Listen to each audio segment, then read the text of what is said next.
கர்நாடக அரசின் செயலுக்கு தனது கடும் எதிர்ப்பை இப்பேரவை தெரிவித்துக் கொள்கிறது.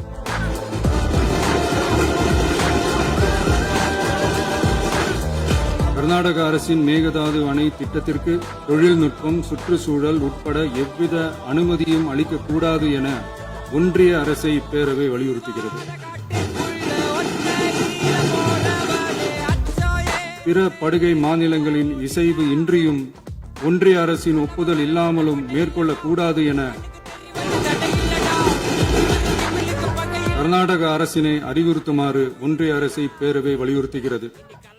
கர்நாடக அரசின் விரிவான திட்ட அறிக்கையை பரிசீலிக்கவோ அதற்கு அனுமதி அளிக்கவோ கூடாது என்று மத்திய நீர்வள குழுமத்தையும் இப்பேரவை வலியுறுத்துகிறது.